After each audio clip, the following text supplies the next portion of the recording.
The stars were cold and quiet when the Valkyrie warship came out of nowhere. Park. Gina was sitting at her navigation console when the alarms started screaming. Red lights flashed across every wall of the small cargo ship. She jumped from her seat and looked at the main screen.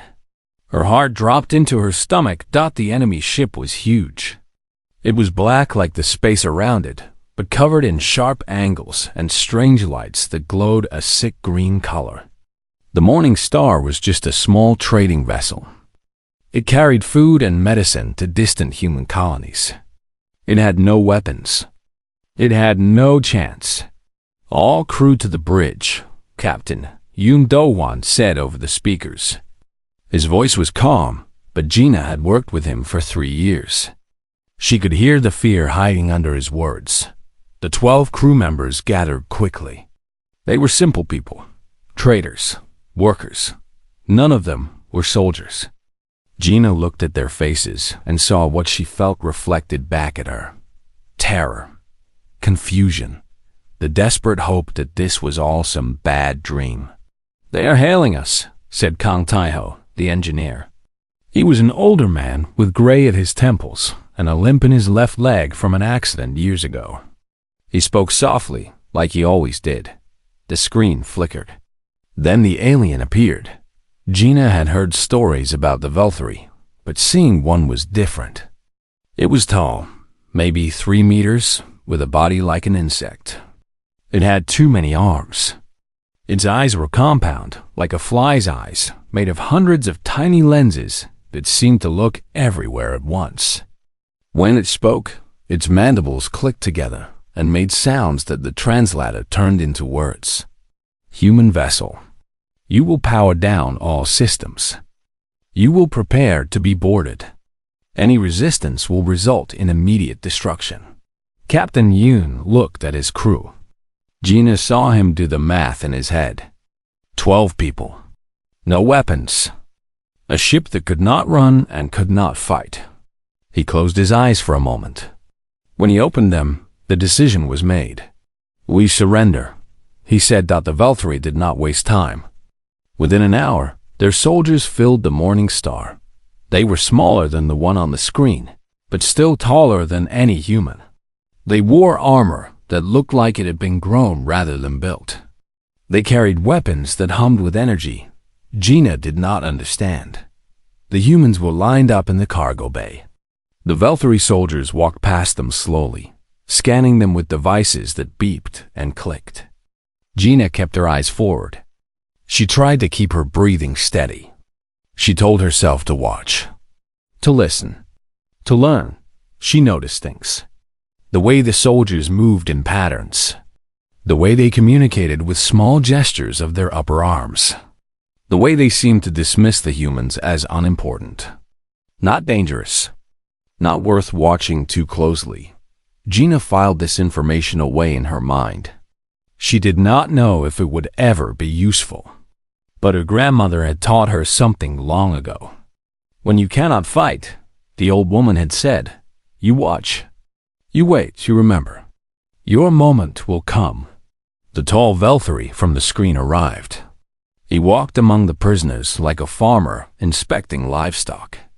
When he stopped in front of Gina, she felt his many eyes studying her. "This one," he said to a subordinate. "Note her. She's not showing proper fear responses." Gina said nothing.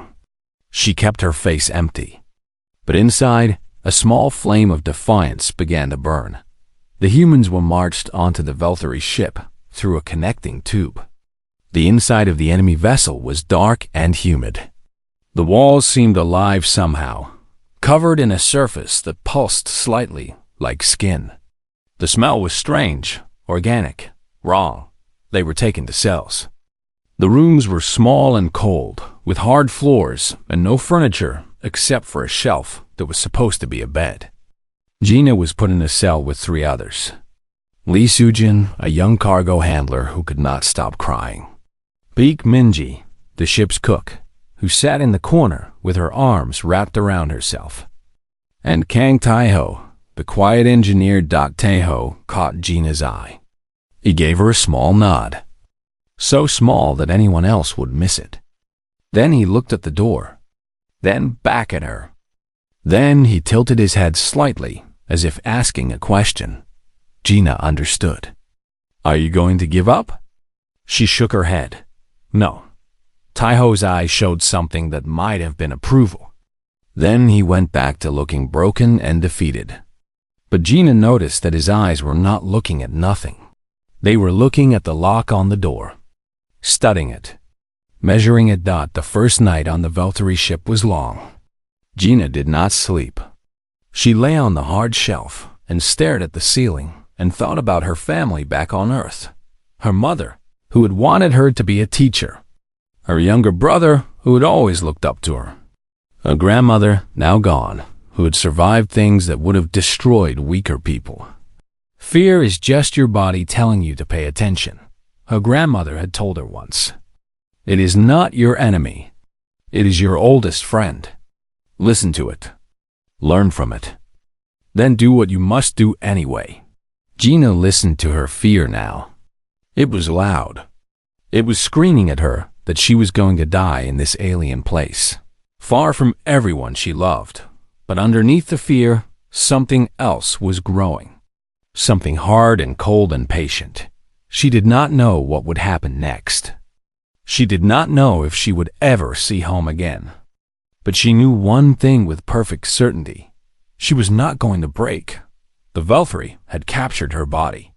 But her mind, her will, her spirit remained her own.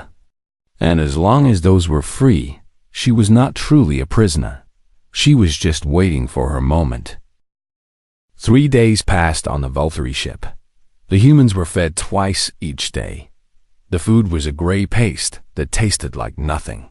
It kept them alive, but it brought no joy. The Valkyrie did not believe in kindness to prisoners. They believed in efficiency. Gina used every moment to watch and learn.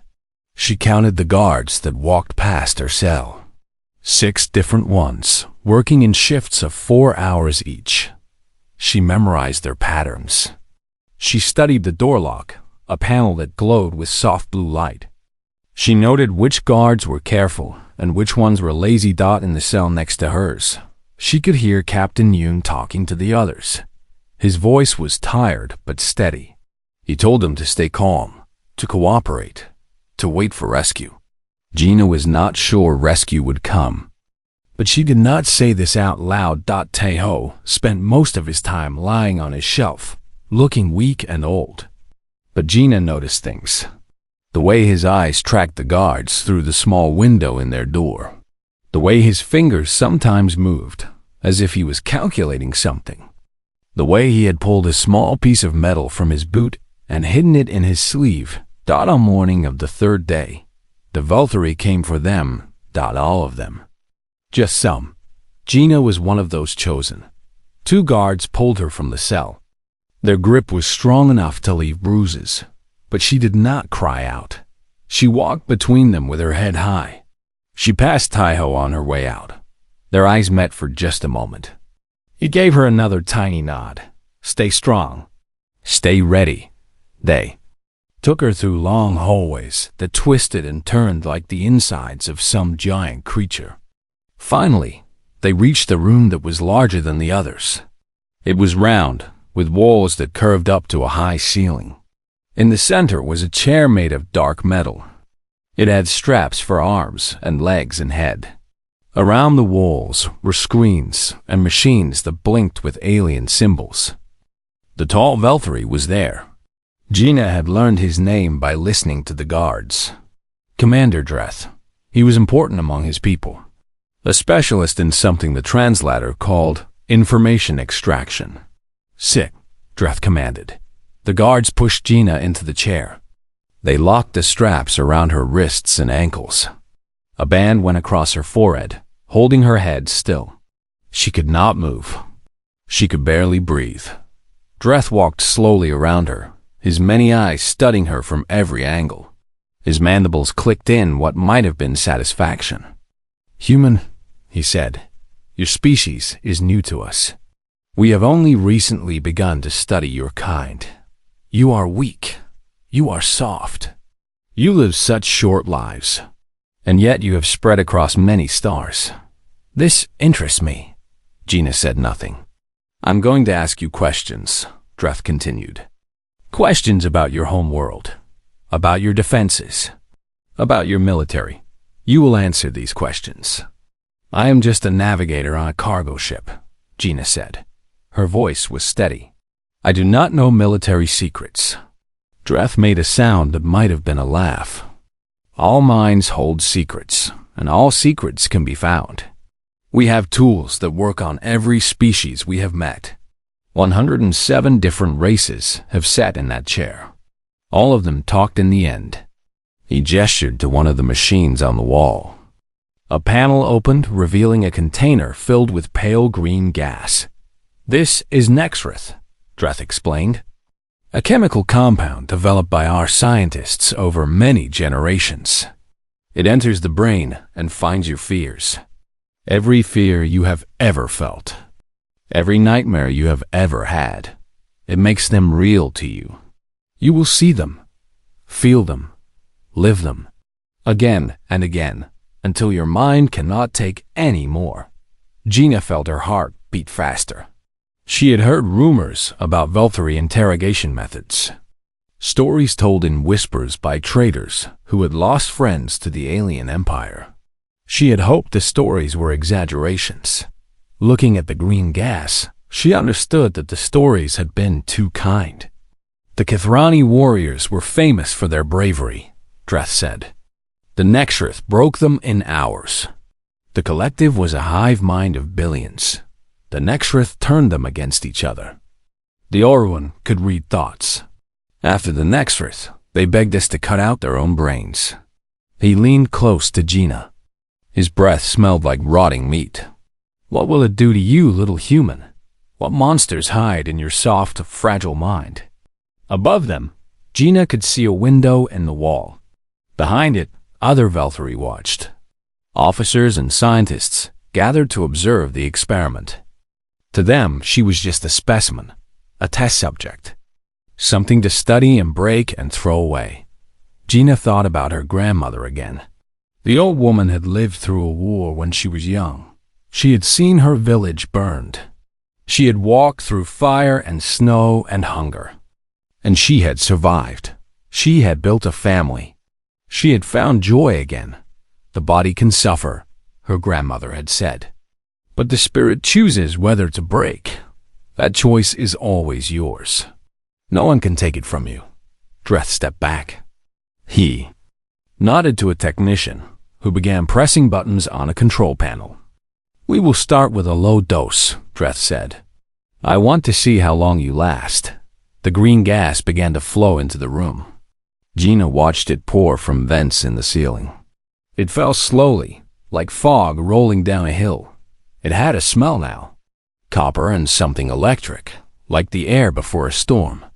She took a deep breath, not to avoid the gas. She knew she could not avoid it. She breathed to steady herself, to find the calm place inside her that her grandmother had taught her to find. The gas touched her skin. It entered her nose and mouth. It filled her lungs, and then the nightmares began. She saw fire, a house burning with her family inside. She heard them screaming for help. She tried to run to them, but her legs would not move. She saw water, dark and cold and endless. She was drowning. Her lungs burned. She could not reach the surface. She saw her own body lying dead on the ground. She saw her mother weeping. She saw her brother alone and afraid. Fear crashed over her like a wave. It was everywhere. It was everything. It was more real than anything she had ever felt. Behind the observation window, Dreth watched the monitors with growing anticipation. The human's heart rate had doubled. Her brain activity was spiking in patterns that indicated extreme terror. "Now," he said softly. "Now we will hear her scream." He waited and waited. The human did not scream. The nightmares were everywhere. Gina saw herself as a child again. She was 6 years old, standing in her bedroom in the middle of the night.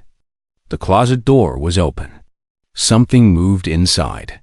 Something dark with too many teeth and eyes that glowed like dying stars. She knew this dream. She had lived it 1,000 times. When she was young, this nightmare had made her wake up screaming. She would run to her parents' room and cry until her mother held her. The monster in the closet had been the most terrifying thing in her small world. But that was 26 years ago. Gina looked at the monster now. Really looked at it. She saw how its edges were blurry. How its face kept changing because her child mind had never decided what it actually looked like. She saw that it was not real. It was just a memory of fear. A shadow given shape by her own imagination. "Hello, old friend," she whispered. The nightmare shifted. Now she was drowning again. Water filled her mouth and nose. Her lungs screamed for air.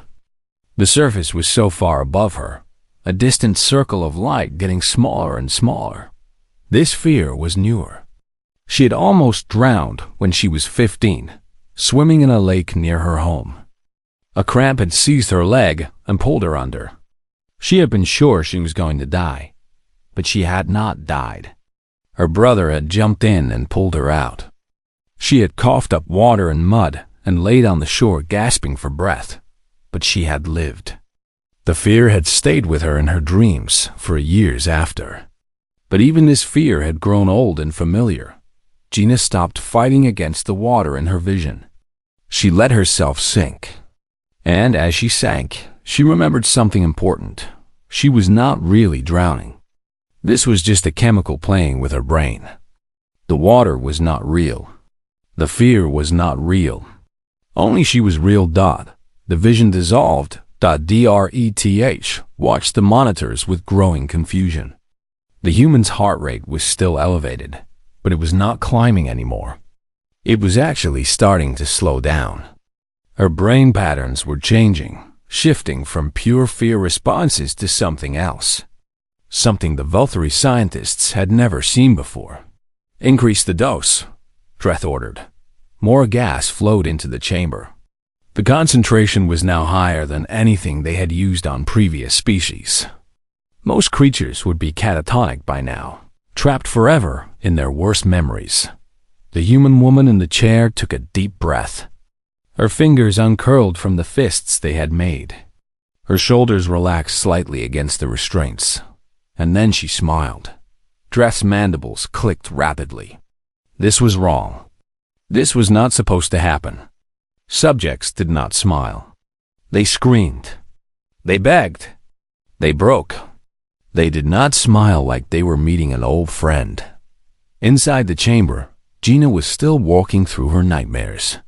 The gas kept throwing new fears in her. Her mother dying. Her ship crashing. Being alone in the dark emptiness of space forever. Each vision was terrible. Each one tried to break her. But Gina had learned something that the Valkyrie did not understand. Humans lived with fear every day of their lives. From the moment they were born, humans knew they would die. They knew their loved ones would die. They knew that the universe was vast and uncaring and full of dangers they could not control. Every human who had ever lived carried this knowledge in their hearts, and yet they kept going. They fell in love knowing their hearts might break. They built homes knowing those homes might burn. They had children knowing those children would one day feel pain. They hoped even when hope seemed foolish. This was what made humans different from so many other species. They did not avoid fear. They did not hide from it. They walked straight into it, eyes open, hearts breaking, and somehow found a way to keep moving forward. The Nextrith gas was designed to overwhelm minds with terror, but it could not create new fears. It could only use the fears that were already there. And Gina had already faced all of her fears. Not once, not twice, but every night, for most of her life, she had been a girl who had nightmares. Night after night, year after year, she had walked through fields of fire and oceans of darkness in her dreams. She had woken up sweating and shaking more times than she could count.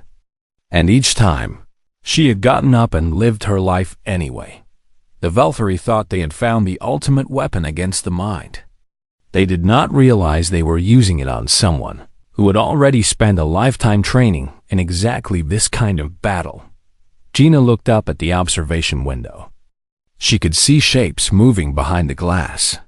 She could not see their expressions, but she imagined their confusion. "They're growing unease. Do you want to know something funny?" she said. Her voice was rough from the gas, but steady. Dreth leaned toward the communication panel. This was unexpected. Subjects did not make jokes.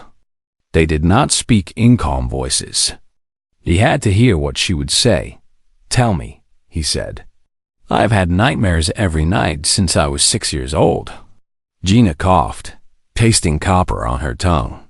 "Every single night. Car accidents, house fires, drowning, falling, being buried alive, watching everyone I love die in creative ways." She laughed. The sound echoed in the metal chamber. "Your gas is showing me my childhood bedroom closet. The one I used to think held monsters. I have been fighting those monsters for 26 years, Commander. Do you understand what I'm telling you?" Dreth did not respond. His compound eyes flickered with patterns his subordinates had never seen before. "I have already met my monsters," Gina said.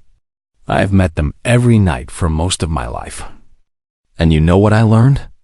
She looked directly at the observation window. Directly at Dreth. "Monsters are just fear wearing a costume. And I stopped being afraid of costumes a long time ago." In the observation room, no one spoke. The Velthari officers looked at each other. Something was wrong.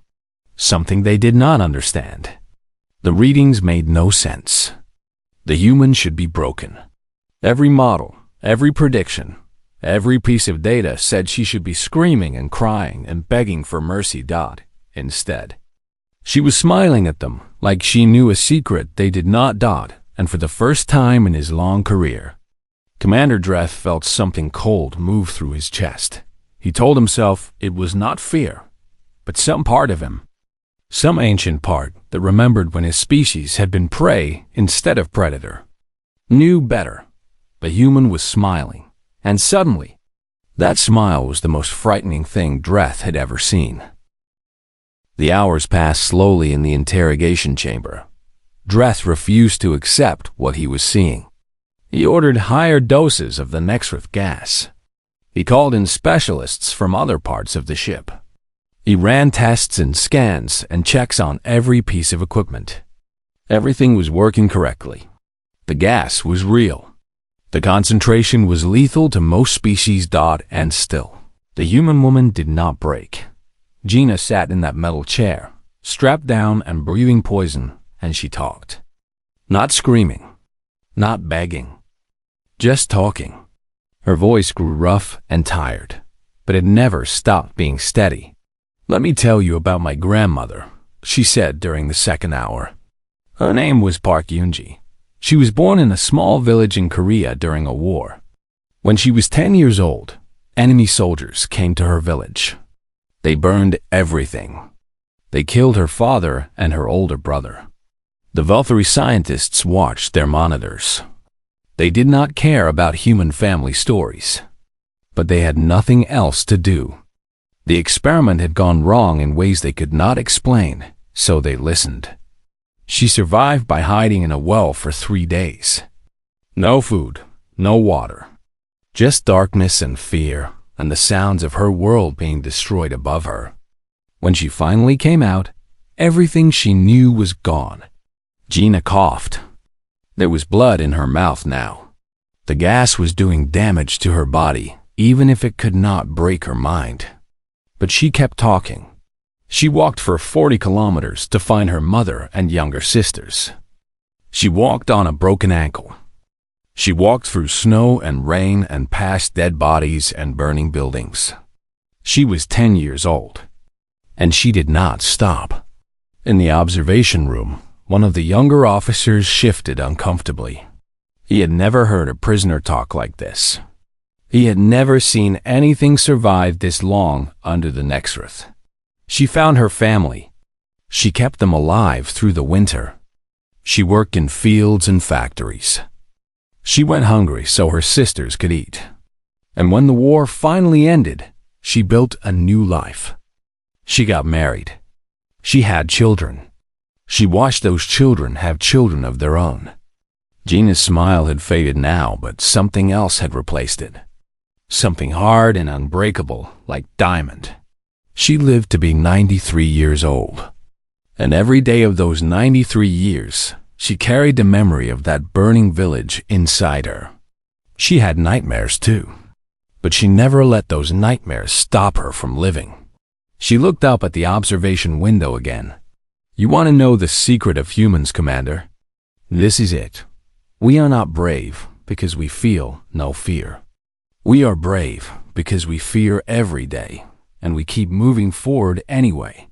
We carry our pain with us like a weight on our backs, and we climb mountains with that weight because we do not know any other way. Dreth stared at the monitors. The numbers made no sense. The human's body was failing. The gas was killing her slowly, but her brain patterns showed no signs of collapse, no signs of surrender. If anything, they showed increased activity. She was getting stronger, not weaker. Increase the dose again, he said. Commander, one of the scientists said carefully. If we increase it further, we risk killing her before we get any information. I do not care about information anymore, Dreth said. His voice was different now, tighter, more urgent. I need to understand this. I need to see her break. The scientists looked at each other. They had never heard their commander speak like this. Dreth was famous for his cold logic, his perfect control. Now he sounded almost desperate. The dose increased again. While this was happening, something else was happening in Cell Block 7. Kang Taiho had been very busy. For 3 days, he had played the role of the weak old man. He had limped more than necessary. He had spoken softly and avoided eye contact with the guards. He had let them think he was already broken, but he had also been counting, watching, planning. He knew that 12 guards worked in Cell Block 7. He knew their rotation schedule. He knew which ones were alert and which ones got lazy near the end of their shifts. He knew that the locks on the doors used an electromagnetic system that could be shorted. With the right tool, the small piece of metal he had hidden in his sleeve was exactly the right tool.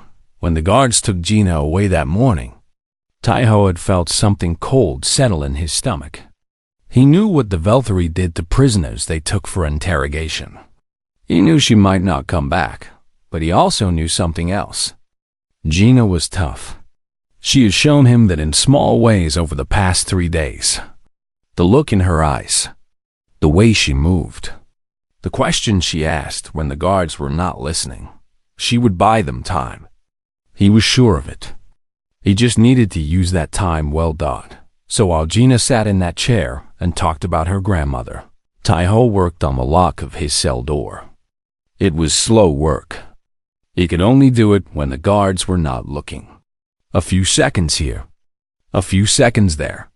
But he was patient. He had learned patience in his years as an engineer. Machines did not respond to rushing. Neither did escape plans. By the 4th hour of Gina's interrogation, he had figured out the lock's frequency. By the 5th hour, he had built a simple device from pieces of wire he had pulled from his boot and metal from the food trays. By the 6th hour, he was ready. He shared the plan through whispers and hand signals with the other prisoners. It was dangerous. It was probably impossible. But they were humans. Impossible was just another word for difficult. They would wait for the right moment. They would move fast. They would not stop until they were free or dead. Captain Yoon had been reluctant at first. He was responsible for his crew. He did not want to lead them into a battle they could not win. But he also saw the reality of their situation. The Velthari would not release them. They would be questioned and studied and eventually killed. "If we are going to die," he said quietly, "I would rather die trying to live." The others agreed. Even young Sujin, who had cried so much in the first days, nodded with determination in her eyes. They were ready. They just needed their moment. In the interrogation chamber, Gina felt her body weakening. The gas was taking its toll. Her lungs burned. Her vision was blurry. Every breath was harder than the last, but she kept talking. She talked about her parents, her brother, the stars she had seen in her travels, the dream she had of going home one day and seeing Earth's oceans again. She talked because talking was fighting. Every word was a small victory. Every minute she lasted was a minute the Valkyrie did not understand. And deep inside, she knew something important. She could feel it in the patterns of footsteps outside, in the tension in the guards' voices, in the way Dreth kept pulling more officers to watch her instead of watching the cells. They were distracted. All of them were focused on her, which meant they were not focused on anything else. She smiled again. Despite the blood on her lips and the fire in her lungs, her moment was coming, and so was theirs. 7 hours into the interrogation, Gina said something that changed everything. "Commander," she said, her voice barely a whisper now, "I have been meaning to ask you something." Dreth leaned toward the communication panel. He had stopped trying to break her an hour ago. Now he just watched, fascinated and disturbed in equal measure. "Ask," he said. "How many guards are watching cell block 7 right now?" Dreth's compound eyes flickered. It was such a strange question. Why would she care about the cells? She was here. She was dying. What did it matter what was happening elsewhere on the ship? Then he understood. She had been distracting them. All of this. The talking. The resistance. The impossible strength. It was not just survival. It was strategy. "No," he said, turning to his officers. "Get me a report from cell block 7, now." But he was too late. The explosion came from the engine room. It was not big enough to destroy the ship. Taiho was too smart for that. He had spent his life working with machines, and he knew exactly how much damage to do and where to do it. The blast hit the power systems. For exactly 18 seconds, every electromagnetic lock on the ship went dead. 18 seconds was enough. In cell block 7. The human prisoners moved like they had been waiting their whole lives for this moment. Which, in a way, they had. Every human carried the memory of their ancestors inside them. Hunters who had chased prey for days without rest. Survivors who had endured ice ages and famines and plagues.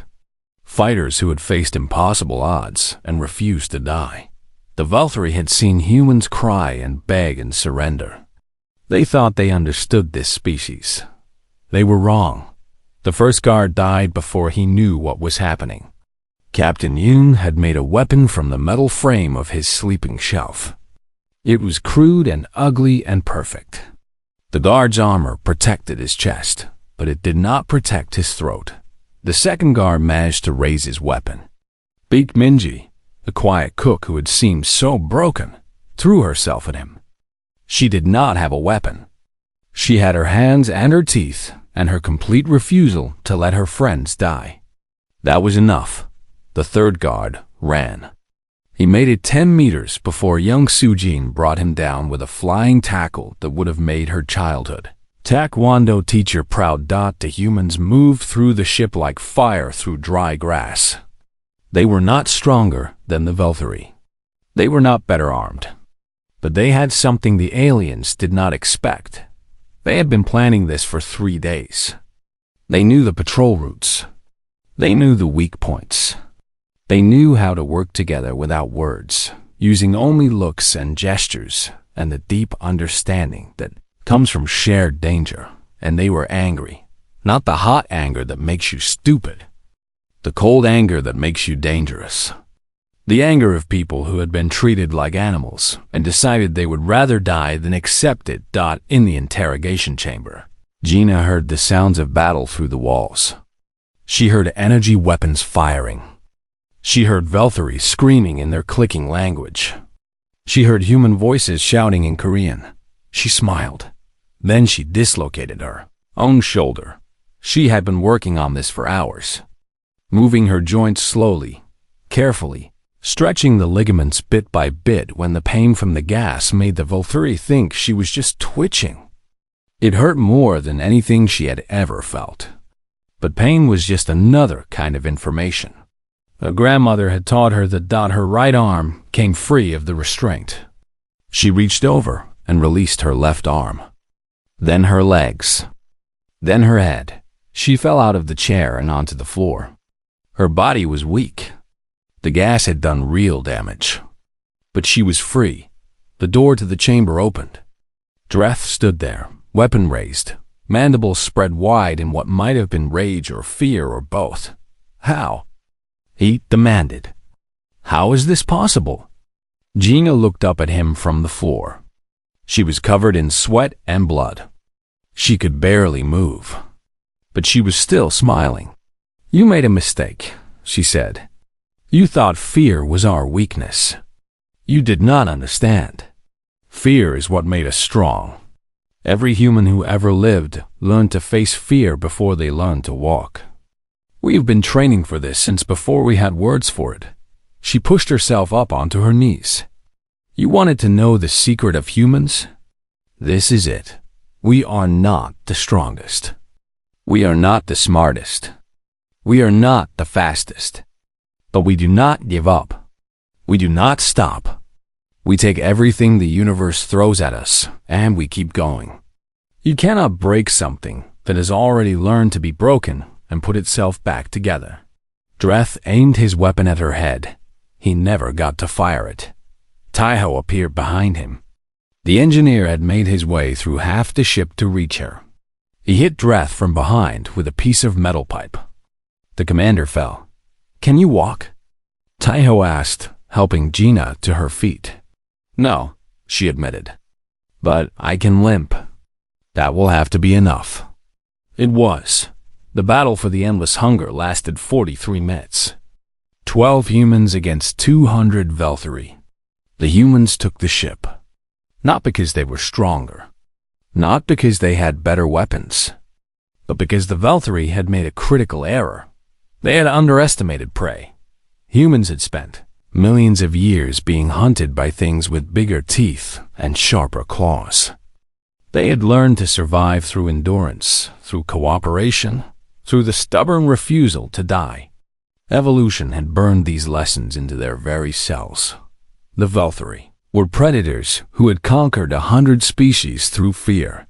They did not know how to fight something that had already made peace with fear. They did not know how to defeat something that would not stop coming, no matter how much damage it took by the end. The surviving Velthury had locked themselves in the lower decks and refused to come out. 6 days later, a Velthury battle group found the endless hunger drifting in space.